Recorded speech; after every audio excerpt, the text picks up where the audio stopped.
पहला मुद्दा यह है कि कल सुप्रीम कोर्ट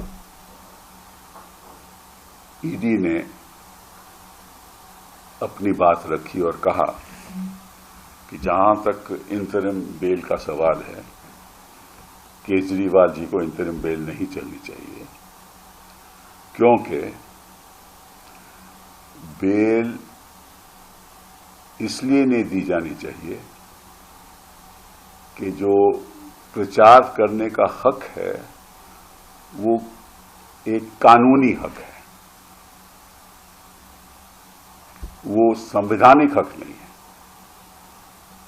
तो कोई कहे कि मुझे अंतरिम बेल पे आप रिहा कर दो,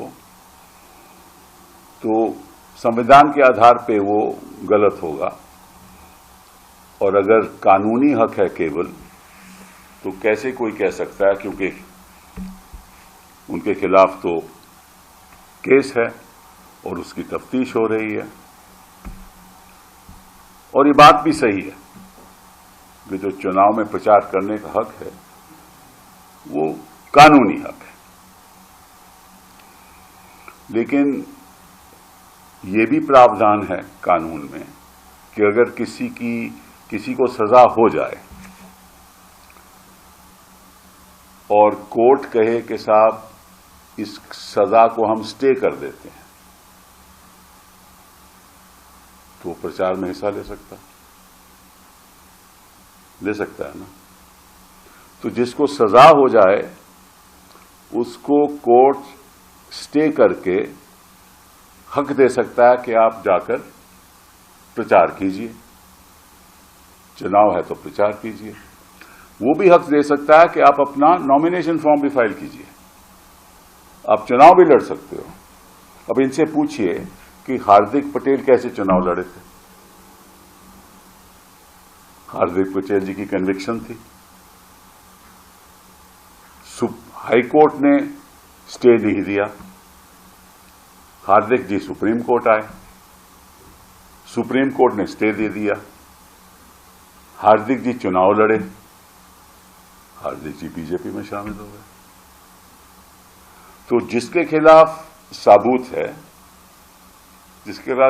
है, जिसके खिलाफ सजा है, उसको तो हक है अगर कोर्ट स्टे दे दे, और जिसके खिलाफ केवल आरोप है उसको स्टे नहीं मिल सकती, क्योंकि चुनाव में हिस्सा लेना एक कानूनी हक है, संवैधानिक हक नहीं।